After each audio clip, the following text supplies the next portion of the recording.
और अब बात हैदराबाद के भाईजान असदुद्दीन ओवैसी की, जिनकी नजर बंगाल के साथ साथ यूपी पर भी है। यूपी में चुनाव से 2 साल पहले ही उन्होंने तैयारियां शुरू कर दी हैं। ओवैसी ने यूपी में राजभर समेत 9 दलों से हाथ मिला लिया है। टीवी 9 के साथ बातचीत में ओवैसी ने कहा कि पूर्वांचल से तो शुरुआत है, एआईएमआईएम तो यूपी के कोने कोने तक जाएगी।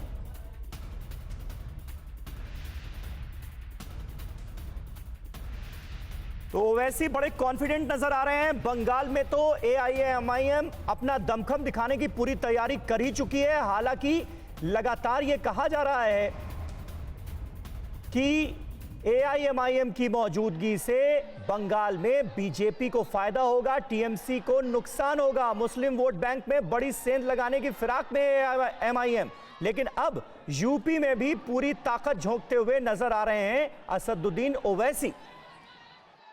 अपने जौनपुर, आजमगढ़ और इधर पूर्वांचल की बैठकों के चुनाव दौरे की जो पहली शुरुआत हो रही है इस बेल से। नहीं, क्यों ना है, बिल्कुल आना चाहिए। जना राजभर साहब से हम जब लखनऊ मिले थे, उन्होंने कहा कि यहाँ पर आना चाहिए। हमने कहा बिल्कुल आएंगे। तो यहाँ से शुरुआत हुई है, यूपी के हर कोने कोने में जाएंगे। अब सहारनपुर को जाएंगे, मुख्तलिफ मुकामात वेस्टर्न यूपी के जाएंगे, हर तरफ जाएंगे। जाकर अपना काम, अपना प्रचार, अपना पैगाम और यूपी की जनता से कहेंगे कि आप हमको अपने आशीर्वाद से नवाजिए, हमको मोहब्बत दीजिए हमको। और देखिए, अजमल खान साहब हमारे साथ मौजूद हैं एआईएमआईएम से। असदुद्दीन ओवैसी कह रहे हैं यूपी के कोने कोने में जाऊंगा।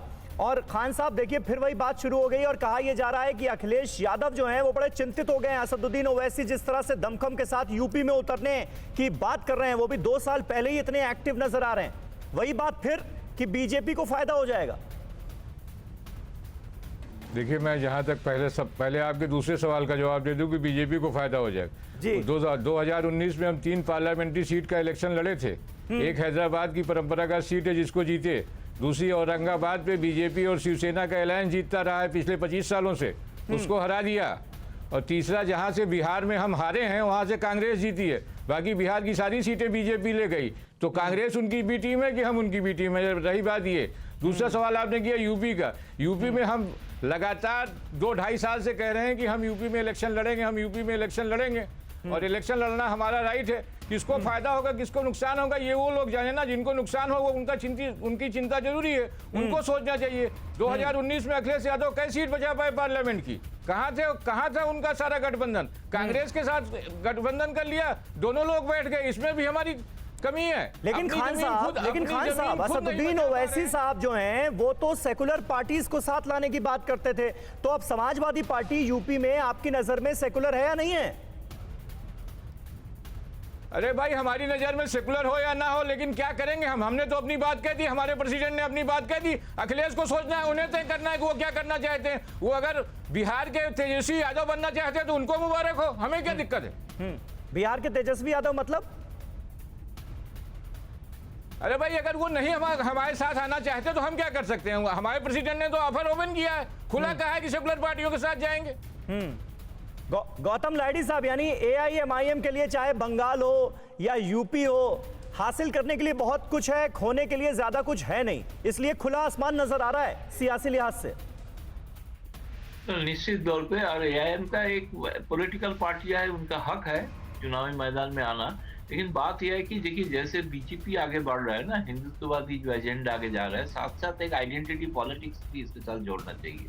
तो इसलिए ये उत्तर प्रदेश में जितना कामयाबी इसको मिल सकता है, वो भले ही उसका नुकसान अखिलेश यादव को ही होगा, ये तो सच बात है, अगर वो उसके साथ कोई समझौता ना करे। लेकिन बंगाल में मुझे नहीं लग रहा है उतना ज्यादा उसका असर होगा, क्योंकि बंगाल में उर्दू भाषी, हिंदी भाषी मुस्लिम का तादाद कम है, ज्यादा है बंगाली मुस्लिम। तो कलकत्ता और आसपास 24 परगना जो है, उस जिला में कुछ प्रभाव इनका हो सकता है, उसे नुकसान टीएमसी का ही होगा, ये बात सच है। लेकिन मुझे अभी तो तृणमूल की तरफ से भी कोशिश है, जितना असदुद्दीन ओवैसी का पार्टी वहां पे बनने का कोशिश किया गया, वो सारे पार्टी को तृणमूल तोड़ रहा है। अब पहले पहल किया कि पहले जिन लोगों ने उस पार्टी में ज्वाइन किया, उन लोगों ने सारे के सारे तृणमूल ज्वाइन किया। बाद में जो दोबारा कोशिश किया, दोबारा भी ज्वाइन किया, भले ही वो अध्यक्ष हो ना हो अलग बात है, लेकिन जो लोग आके पार्टी बना रहे हैं उन लोगों को टीएमसी ले रहे हैं। तो ये ठीक है गौतम लाठी साहब, ऐसे में बहुत दिलचस्प हो गई है ये AIMIM की जो एंट्री है, असदुद्दीन ओवैसी साहब की जो एंट्री है वो अपने आप में बहुत दिलचस्प है। बंगाल में दमखम के साथ AIMIM मैदान में उतरती हुई नजर आ रही है और कहा यह जा रहा है कि भाई इससे बीजेपी को फायदा होगा, TMC का नुकसान होगा। हार्डकोर जो मुस्लिम वोट बैंक है उसमें सेंध लगाने की कोशिश कर रहे हैं ओवैसी। अब वो यूपी क्यों आए ये जरा समझिए। उत्तर प्रदेश में कुल मुस्लिम आबादी करीब 21% है। अब 21% इस आबादी पर नजर है AIMIM की। जिला मुरादाबाद मुस्लिम आबादी देखिए 50% से ज्यादा, 50.8%। ये तमाम वो शहर हैं, वो इलाके हैं जिन पर इस वक्त केंद्रित कर रही हैं अपनी पार्टी की नीतियां AIMIM। रामपुर जिला 50% से ज्यादा मुस्लिम आबादी, 50.57% आबादी। तो ये बड़ा वोट बैंक है जिस पर नजर है ओवैसी की पार्टी की। जिला बिजनौर 43.04% मुस्लिम आबादी। सहारनपुर का आप जिक्र कर लीजिए 41.95% मुस्लिम आबादी। इसके अलावा शामली की बात करें 41.77% यहां पर मुस्लिम आबादी है। बलरामपुर की बात कीजिए 37.51% मुस्लिम आबादी है। ये तमाम वो कॉन्स्टिट्यूएंसीज हैं जिस पर नजर है AIMIM की। ओवैसी कहते तो ये हैं कि उनकी पार्टी जो है वो सेकुलर पार्टी है, लेकिन मुस्लिम वोट बैंक पर उनकी खासी नजर होती है। ये बात भी जगजाहिर है। परवाह देश की, सोमवार से शुक्रवार रात 10 बजे TV9 भारतवर्ष पर।